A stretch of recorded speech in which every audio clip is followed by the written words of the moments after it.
Hello, hello, hello, and welcome back to another round of Esports Insights. Once again, I'm Perch Perkins. This is probably the last time I'll introduce myself because at this point it will be like you know who I am anyways. But today we're going to start my push toward the LCS. I'm too impatient to wait until January or whenever how close we get to the spring split, but it works out because there's a lot of information we're going to be breaking down the next few weeks, probably up till the spring split, because we're going to be doing power rankings of not only the individual regions going into next year, but basically like NA over EU, all that good jazz. But then also we're going to be breaking down each different region that based off of certain criteria, how they stack up and what it's going to be looking like for the coming 2017 season. And today, at least today, we're going to. I'm trying not to make this video too long. I know my last one was like super long, but today we're going to try and break down the strongest regions going into the next season, based off of certain criteria, the players and talent in that region, results from last year, not only but including playoffs, and also roster changes that happened in that region. So, and it's really important to do this, I feel, early so that first of all I can get through all my content, but second of all we can have a backup history video to okay, he proved wrong, right, and also before any more roster changes happen, uh, before I can put this video out, because then that would make all my information invalid and I'd look like a bonobo. But anyways, so I've compiled all based off of the Score Esports' article right here, the offseason roster tracker. I've compiled all the rosters from at least 3 regions. They do not have China yet, or they have China, but it's kind of in a mess. As you can see, there's no real listing or anything like that. And Taiwan, IWC, but we'll focus on the main 3 or 4, which is NA, Europe, and China. And the Score, they've done a really good job of putting together all the rosters here, including the news under them, but all we care about right now is the rosters. So I've also compiled a list already with current power rankings, the current rosters that are there, and the power rankings that I have with the individual leagues. But right now we're going to take a broader scoped look at at the regions against each other as a whole. So as we all know, last year Korea came out obviously and was started out on top as the year began and finished on top with SKT winning Worlds.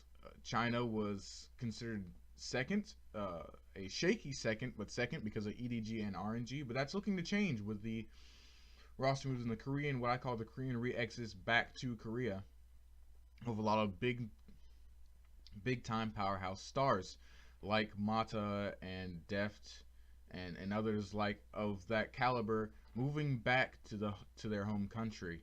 And then NA was third last year, mainly because of TSM, and we were fighting for second, but it wasn't a confident. A lot of analysts couldn't put us second, even though we were hopefuls going into Worlds. They couldn't put us second place because all we really had was TSM. But I think this year that's looking to change. I think between roster moves and certain teams staying together like CLG and roster moves going throughout the region, I think we are going to be stronger than we ever were this coming year. And then we have Taiwan. We have the LMS, the LMS IWC, who surprised everybody at Worlds, but I don't believe that they're going to have any climb in the power rankings. They're still going to kind of occupy that last place spot because it's hard to have faith in the IWC teams. We got surprised by Albus Nox last year, but that was really about it. And they're comprised of so many different regions you can't ever really tell. So in an LMS, there you never know. There's always an LMS team that makes a good run, not only regular season but in Worlds. So that's hard to judge. But first of all, let's start with my number 1, who I believe, and I actually have an order for these already. I believe next year is going to be the LCK first, Korea. It's going to be North America, a confident number 2, and then number 3 is going to be the LPL, and then 4 LMS, and then 5 IWC. Now, reasoning for the LCK is pretty simple. Their Korea, they also got a lot of their old talent back, and on top of that, they have new incoming talent that's only strengthening the teams that are already on top. We have SKT, who signed Huni and Peanut, and re-signed Bang, Wolf, and Faker. So that they're looking strong. KT Roaster is looking strong. Not re-signed. They signed a powerhouse lineup full of stars with Smeb in top lane, Score, Pawn, Deft, and Mata. And then Samsung Galaxy has the same team from Worlds that was super strong in Kuve, Ambition, Crown, Ruler, and Core JJ. And after that, as I've always felt in the LCK, after that it's kind of whatever team has more talent. Those first 3 spots usually are teams that are not only talented, but good at the game from an intellectual standpoint. And then after that, it's more of which teams are more talented than the next team past them. And we'll break those down when we go individually. We'll have stats and everything. But today we're just going to focus on going which regions are stronger than other regions. And then on top of that, we'll start with North America this week as well. It's going to be like a week-long thing because you can't cover all North American teams. So we'll be doing that. So I've explained to you why I have the LCK first. Talent, they're also the best at the game intellectually and macro game-wise right now. And a lot of regions are catching up, but they'll still be that way for the next 2 or 3 years. Worlds proved that this year with the top Korean teams, Rox, Tigers, SKT, and Samsung getting through, especially Samsung, getting through a lot of Worlds by just having good intellectual macro play. Samsung, more of a team that wanted to wait for those late game team fights, and they pushed for objectives, and they did everything macro wise to emphasize that, to get to that point. They didn't overstep, they didn't underestimate their value on the Rift at the time. And a lot of teams in other regions haven't gotten to that point yet. China was starting to get to that point with EDG at least, and that fell apart as we saw at Worlds. And that's a reason why I have North America. That's one of the reasons why I have North America over the LPL, is just because North America is starting to get on Korean levels of macro play. North America, you can see it with TSM. Strong macro play. Very strong macro play. TSM, probably one of the shining examples of North America catching up with Korea and the other powerhouse regions. TSM, a team that wasn't afraid to brawl. They're not afraid to fight, but they like to lean on their macro play more than other teams in the region. CLG is getting there, but I think that the talent-wise has to catch up with the intellectual part of the game. And I think Zix has them at an intellectual level to where most of the games they won last year was because they were just better intellectually than other teams. But however, they just didn't have the talent to back that up. So, and TSM had the talent, and Weldon, in an interview, Weldon said a good point he made was that he liked to have, it's easier to play macro style when you have 5 players or like 5 coaches on your team that understand the game that well, to where they can all tell each other almost what to do in a coaching style way. And that's kind of what Korea has, and some of what China has is like SKT. Even though, you know, Faker is the main voice on that squad because he's Faker, you can tell that all 5 of the players on that team, macro-wise, have the intellectual capacity of a coach. They know what to be doing 3 to 5 steps ahead of other teams, and they know how to get that set up. I did, in my coaching duties for Georgia State, I actually studied a game of SKT playing, just game 1 of Rox Saga versus SKT, and you could tell by their warding that they understood all their win conditions and how they had to win. Their warding across the board was immaculate. Constant rotations of team warding missions going into Rox Tiger's jungle to keep track of Peanut, and as a win condition was to keep Peanut's ganks at bay, keep it so that he couldn't really do anything because SKT could see where he was coming from, even the odd angles he likes to take when ganking. And also they kept Dragons warded, another objective that they needed, but also one that Rox Tigers likes to fight around is Dragon. And so they kept that warded constantly. It's made sure that Peanut's impact on the game was lessened.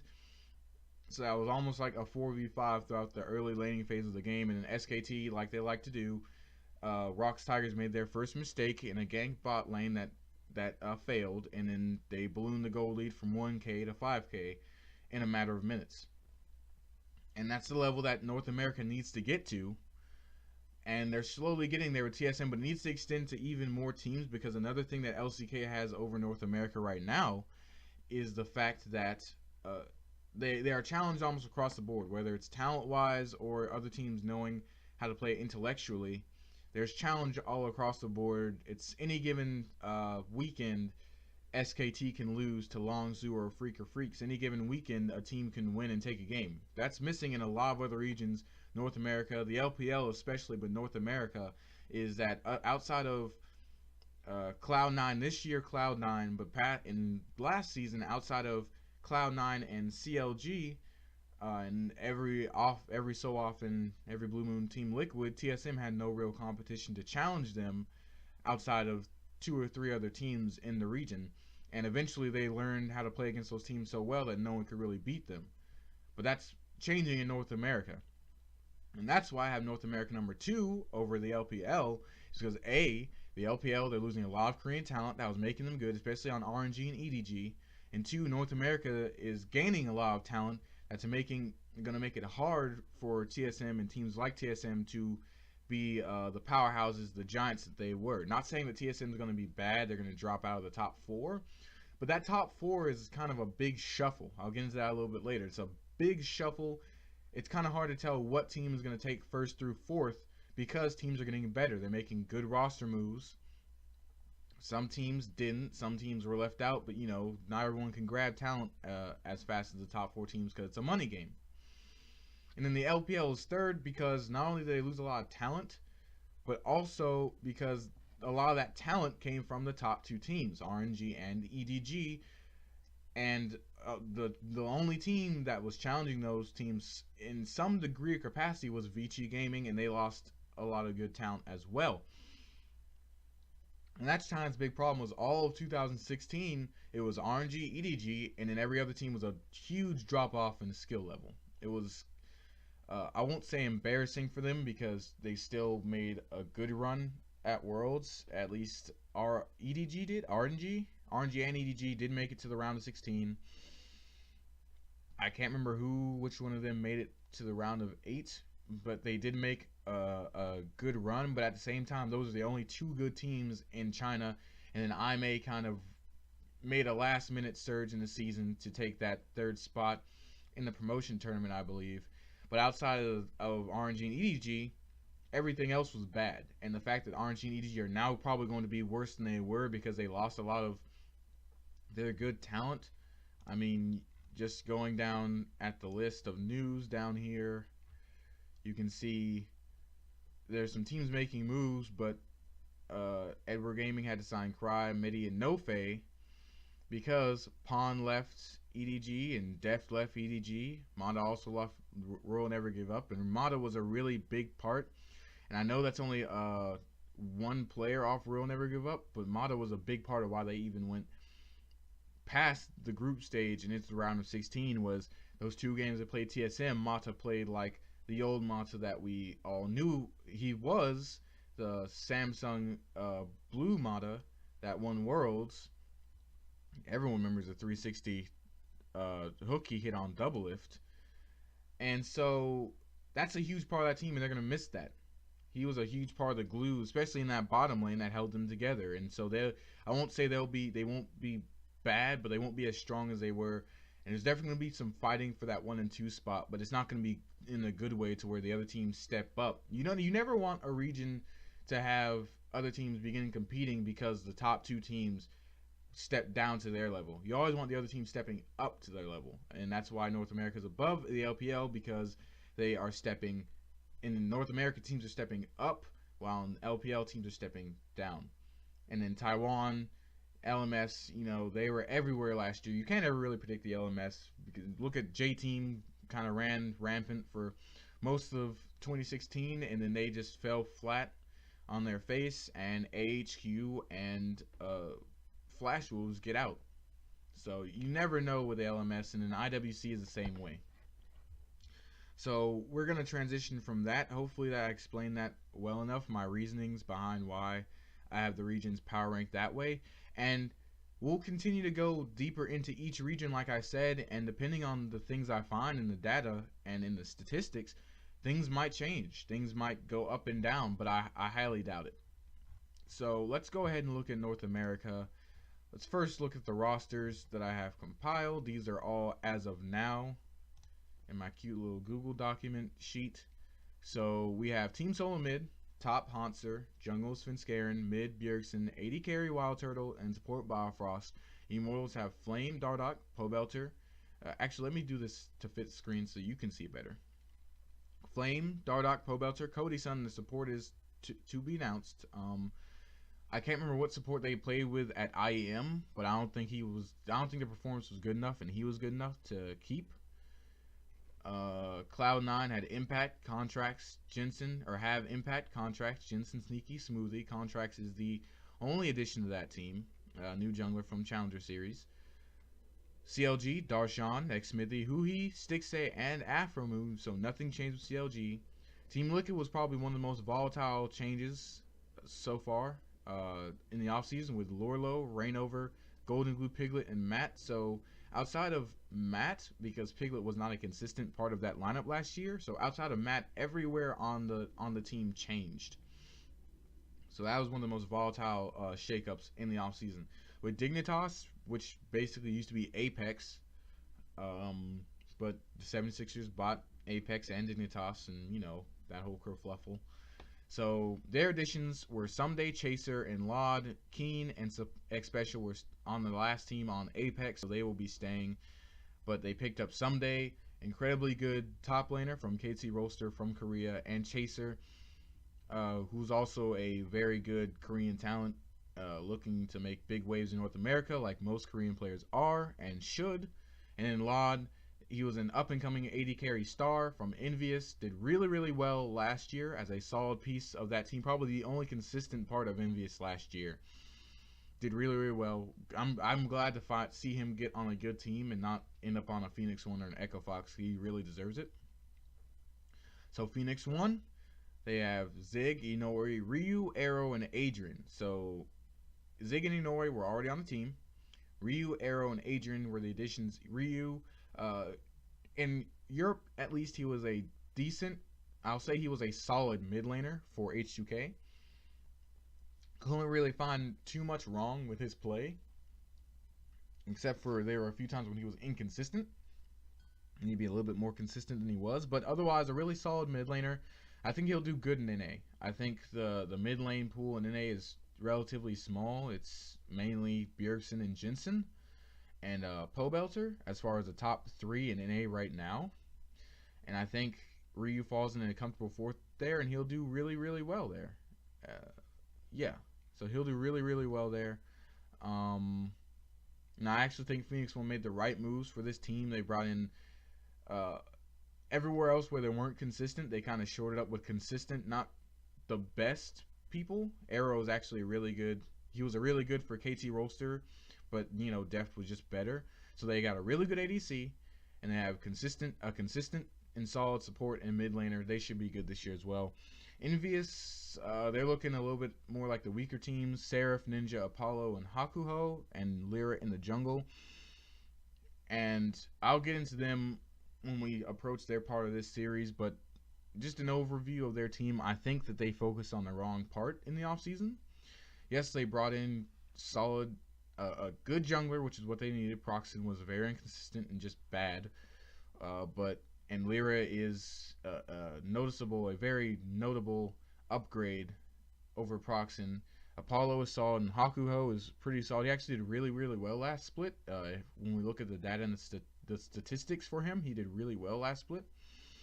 But I don't think Envious's problem was players. I think they just didn't gel as a unit, and you could tell the whole team kind of tilted for the rest of the season after they played Team Solo Mid, and TSM just kind of wrecked them. They completely 3-0'd them, just buried them, and the team tilted from there. And I just think their problem was more cohesion as a team than it was players being good. But we'll see how it works out for them.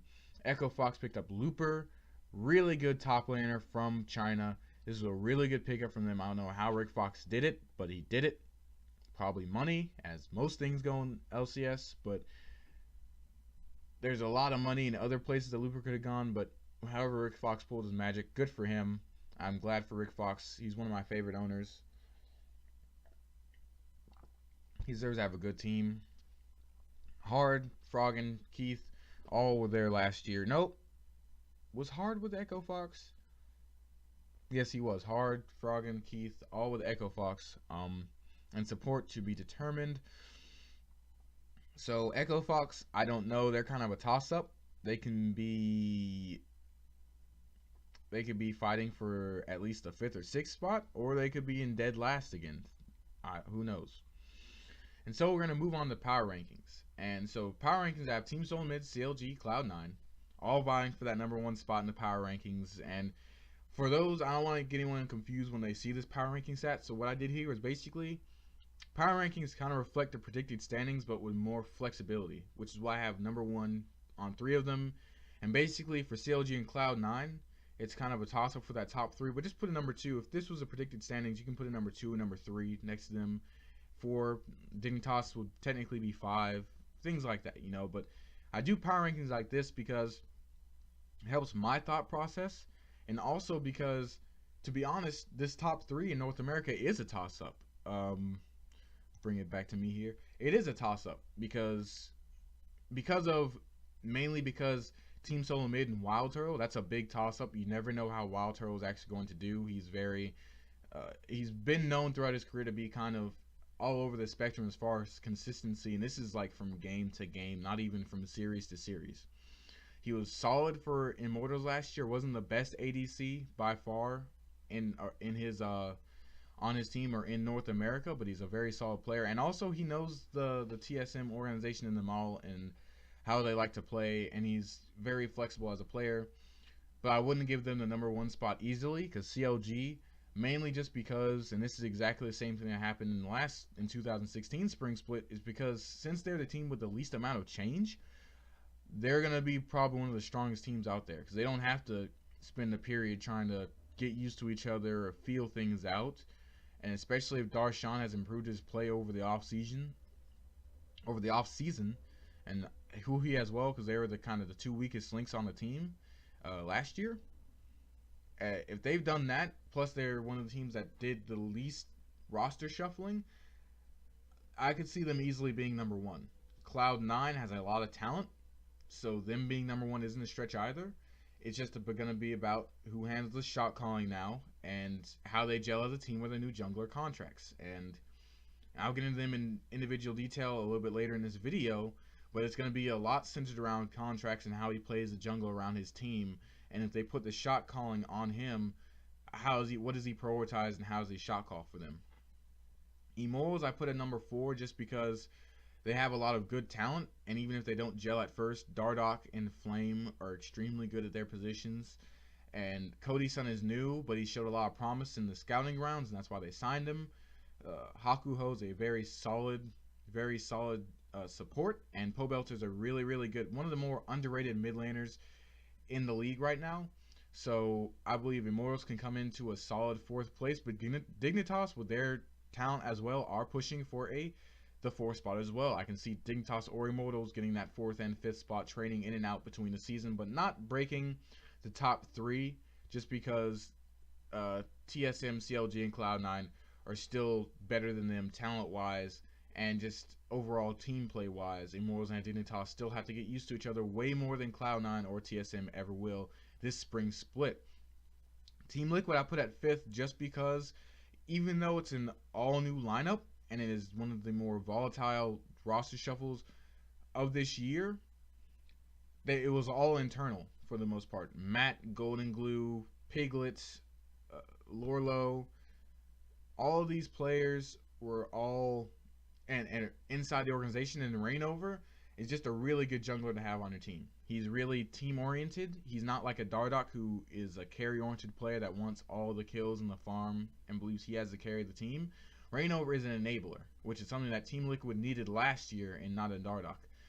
I think the reason why Team Liquid dropped Dardoch outside of the attitude issues was just because of that reason. He's not an enabler, which is something they needed out of because when you play these upper teams, having a carry jungler is good.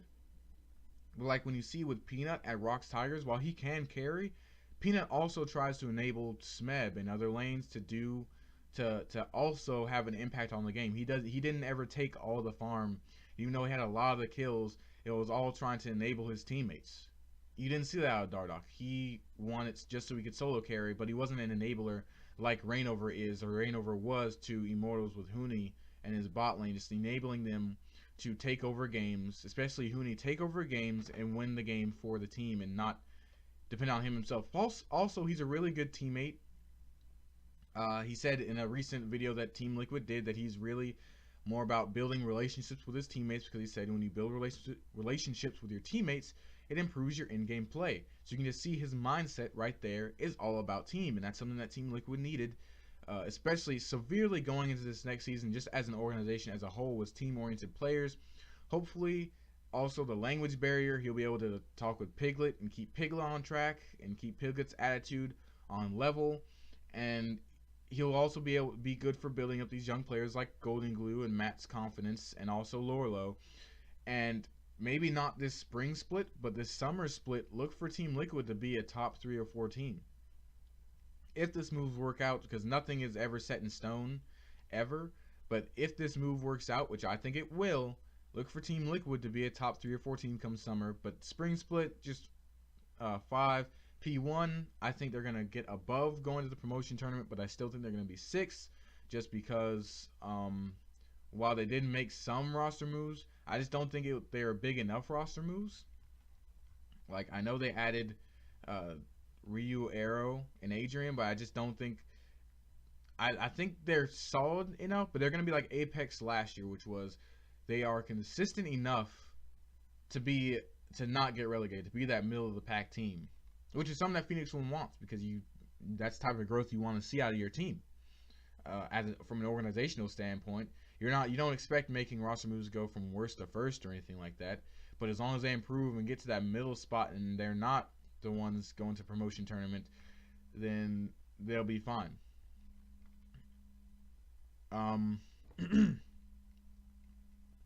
Sorry, got a phone call over there.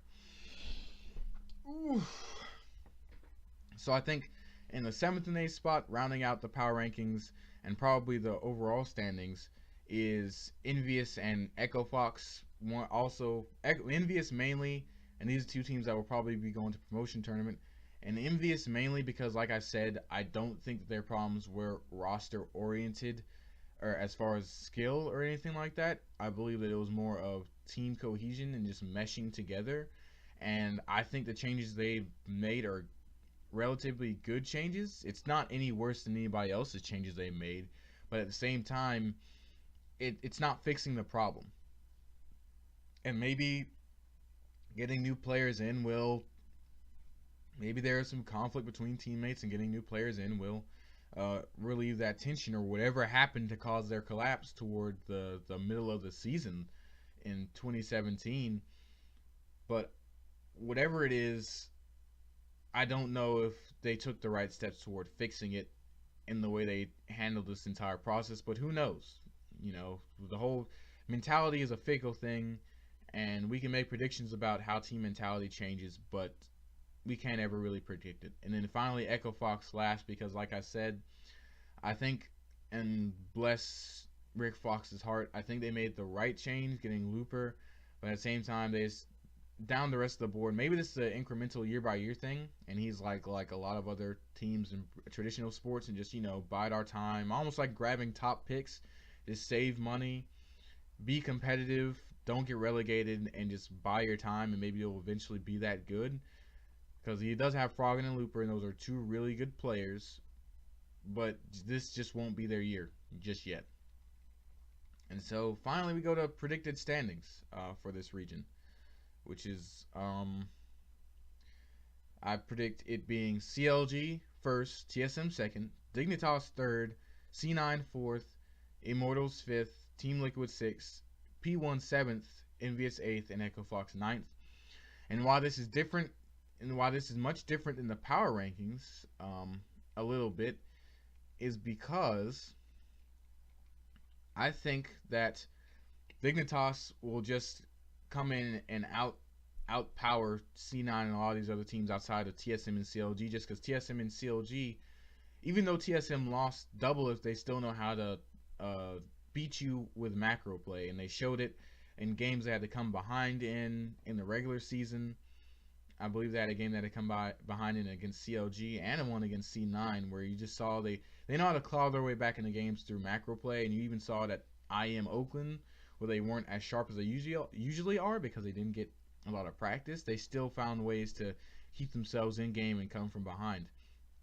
But I think Dignitas coming in with the power that they have, I think if they spent the offseason the right way, building team chemistry and perfecting their strategy like most teams trying to do, but if it actually works out, not like Team Liquid when they went to go Korean boot camp and that fell apart, but it actually works out with Dignitas. And a lot of the guys on their roster are known for having pretty mellow attitudes, being pretty cool, chill to play with. So I think they can come out and kind of steamroll spring split and at least end up third. CLG will get first just because they had, like I said, they had the least amount of changes. They didn't do as much. They didn't do anything with their rosters. They're gonna have the least amount of changes, and just having that familiarity will get them through the spring split at number 1, like they did in 2016. TSM I put at second only because of losing double lift. I think Wild Turtle is going to impact their play as far as how sharp it is. It's going to be a lot more ugly as far as their games go, and they'll be able to win a majority of their games, but not enough to take the first place spot, and that includes playoffs as well. I think they'll end at a solid second, get those championship points, and then Double If will come back in the summer split and they'll make it to Worlds. C9 fourth, because like I said, even though C9 did improve and Contracts is an improvement over Medio. Some people don't think so, but I believe he is. I just don't think they have the firepower to make it to the third spot. But fourth, Immortals fifth, Liquid sixth, P1 seventh, Envious eighth, and Echo Fox ninth. So I'm going to dive into the top 3 teams statistics wise. I believe I have, or the first 2 teams on my list, first 3 teams, getting a little confused here. The first 3 teams I'm going to dive into statistics wise is TSM, Immortals, and Cloud9. And so I based these just to kind of get into the deeper methods of my madness with the way I rank them in the standings and in power rankings by diving into the statistics of their players, their strengths, and their weaknesses going into the next split. And so I used the League Analytics and Oracle Elixir together to compile these statistics for the players, and this will kind of tell you how they're going to stack up in 2017. So first, I'm going to start with TSM. And see here are the players: Hanser, Svenskaren, Bjergsen, Wildturtle, Biofrost. And so one of their first strengths that I'm going to point out is just their roster consists of the best players in NA at their positions, all but bar Wild Turtle. You see Hanser was top in all the meaningful categories at his position, is top 5 in every single category. KDA is number 1, and this is competing with Huni too. KDA number 1, first blood percentage number 3, CS difference at 10 number 1, and goal difference at 10 number 3. And those 2 are important because people are like, oh, what CS difference matter, as far as game wise. That just tells you how often that they win lane, because usually if you're up in CS, it means you're winning lane individually. Like, yeah, you might get 2v1 ganked or 3v1 ganked and die a couple times, but in the 1v1 lane, especially in top lane, CS difference tells you how often they're winning lane against their opponent. So that means that more often than not, Hanser was winning lane against his opponent, and that means he was drawing more attention top, getting more ganks coming toward him top, and helping his team in the macro play in that aspect. Damage per minute, number 2. Damage percentage, number 4. Words placed per minute, number 3. And I'll point out the importance of that in a second. And damage per minute difference, number 2. And so damage per minute difference is a new stat that League Analytics came up with. That is, I'm going to take it to the article. That is basically, I'm just going to read it out for you, because I'm actually going to read the majority of this article for you because it's actually full of good content. So the writer, who is Tim Bolt, one of the creators of League Analytics, says, overall, I would say there are 3 main aspects which can make it difficult to read too much into DPM metric. And it's something he found hard because there are certain players and have certain play styles and do certain things and play certain champions that cause them to have higher damage per minute than other players in their regions that you perceive to be higher on the scale or better than that player. So he said there are 3 different aspects that make it difficult to read, and that's champion picks.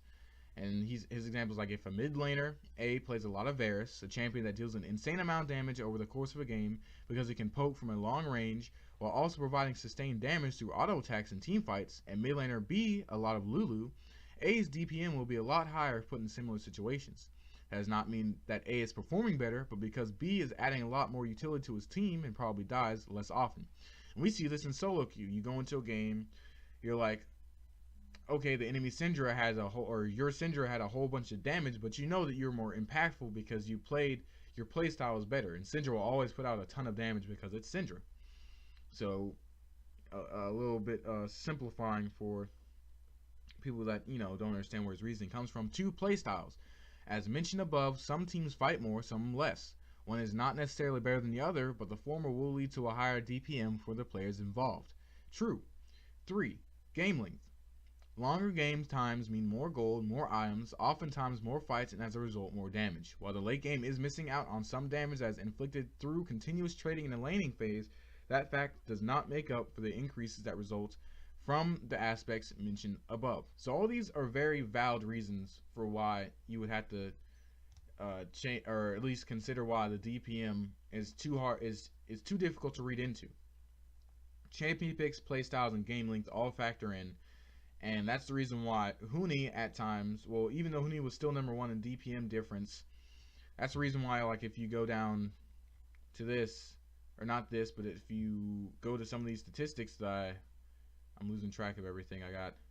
Oh no. If you go to these statistics I have, you'll see that, DPM Svenskeren is, or DPM Wild Turtle is number 1, but then DPM difference he's number 3, because Wild Turtle is known for putting out consistent damage and a lot of damage at that, but is it impactful damage? And that's how I describe this stat, is it impactful damage, So let me get back to the article. So this is how he calculated it. What is damage per difference, or damage per minute difference? It is fairly simple. It measures the difference in damage per minute to the player from the opposing team playing the same position. Then the average over DPM D for all games is taken similar to something like creep score difference at 10 minutes, only for damage per minute calculated at the end of each game. An example, let us say TSM plays versus CLG in Game 1 and versus C9 in Game 2. In Game 1, Double F deals 700 DPM and Stixay 600. In Game 2, Double F deals 650 DPM and Stixay and Sneaky 680 DPM. Double F's damage per minute difference versus Stixay is plus 100, versus Sneaky is minus 30. His DPM difference over the 2 games is therefore 100 plus negative 30 divided by 2, which equals 100 minus 30 divided by 2, which equals 35. A lot of math. But it's actually a really good stat, and I'm glad they came up with it because it helps clarify some of the things that people misunderstand as far as damage and where it's impacting and stuff, because you can put out a lot of damage, but it really doesn't matter if it's not in the right spot. Ooh, wrong one. Okay, so back to point A, which was rosters consist of best players in NA at their position.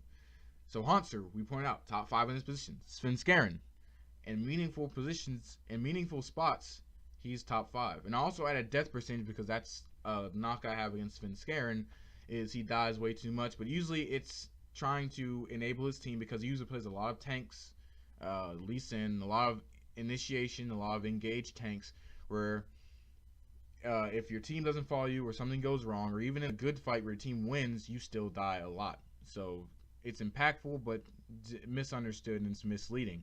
Top 4. Bjergsen, NA MVP, North American MVP for the summer split. You know, it's kind of obvious that he'll be top 3 in all his positions. Otherwise, he wouldn't have gotten the MVP.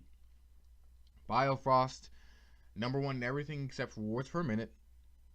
And that's something I want to go back to with Hanser, is because for some teams, I've seen this trend, for some teams they'll also pin heavily on their top laner for warding, because usually the trend is for teams, your top laner, support, and mid laner keep their yellow trinkets for warding, and then your I pick inopportune times to do that, but anyways, and then later in the game, around mid-late game, your AD carry picks up a blue trinket to, put down fast warding in areas where you might think there are, so you don't have to face check.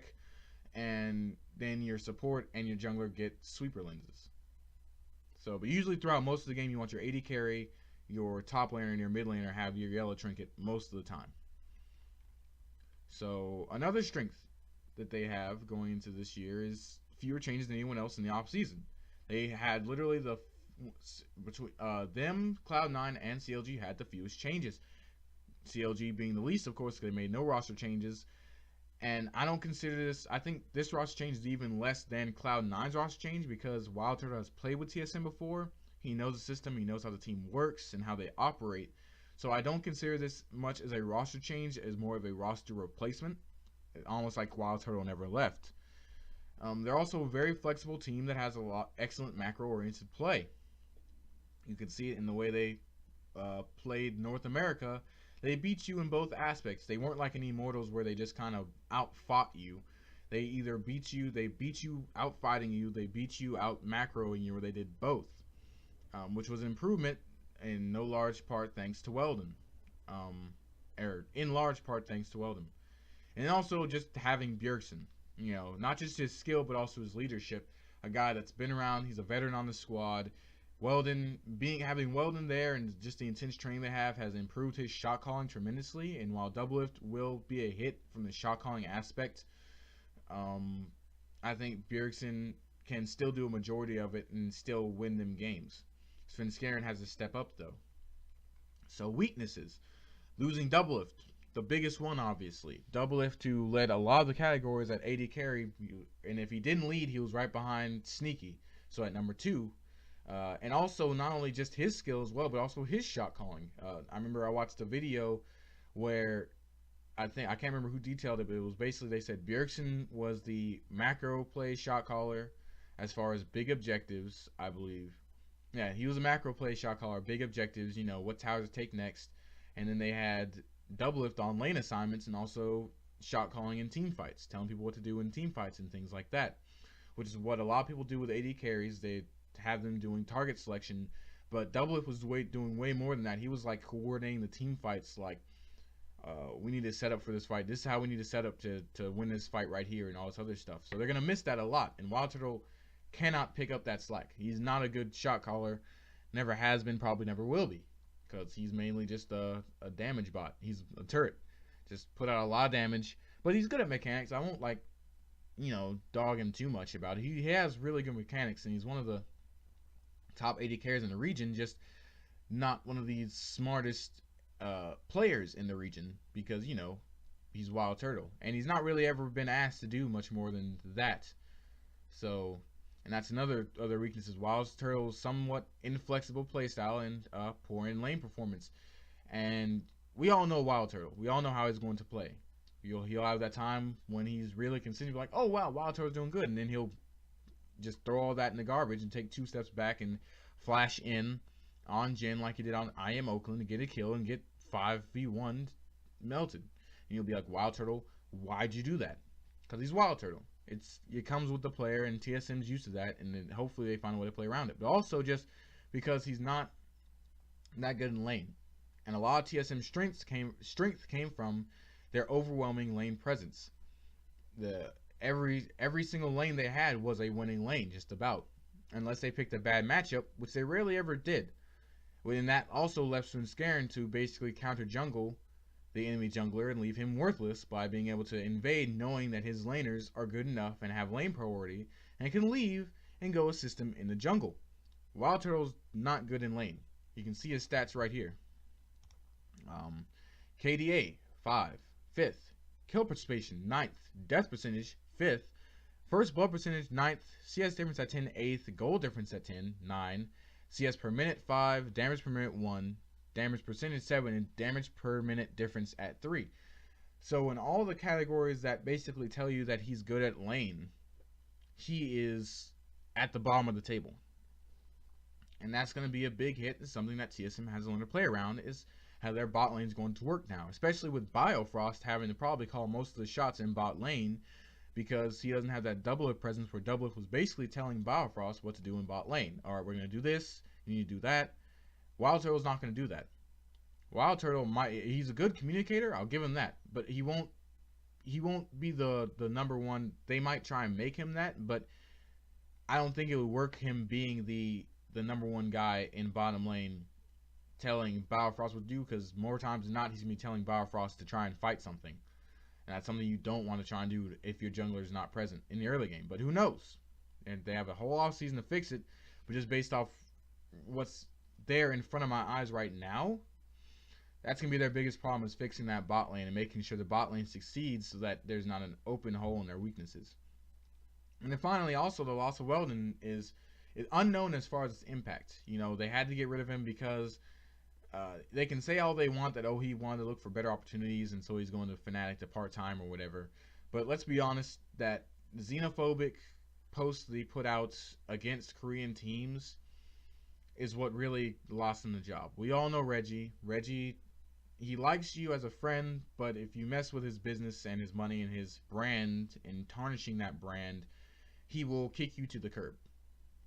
Not in a mean way, just business is business. So, and Weldon was an integral part of getting that team together. Before Weldon came in Spring Split, they were all over the place. No one could mesh together. Svenskeren started to play well, but Svenskeren's had a long history of showing up in playoffs, and just everything was a mess with TSM.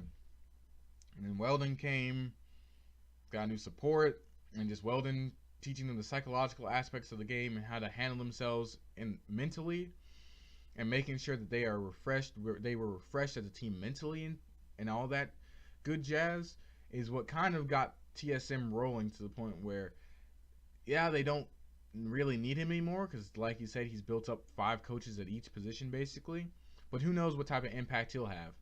But overall, I think TSM will place 4th just based on their talent and team chemistry that, you know, it only changed because of Wild Turtle. And he's already familiar with TSM, so it won't be that big of a culture shock.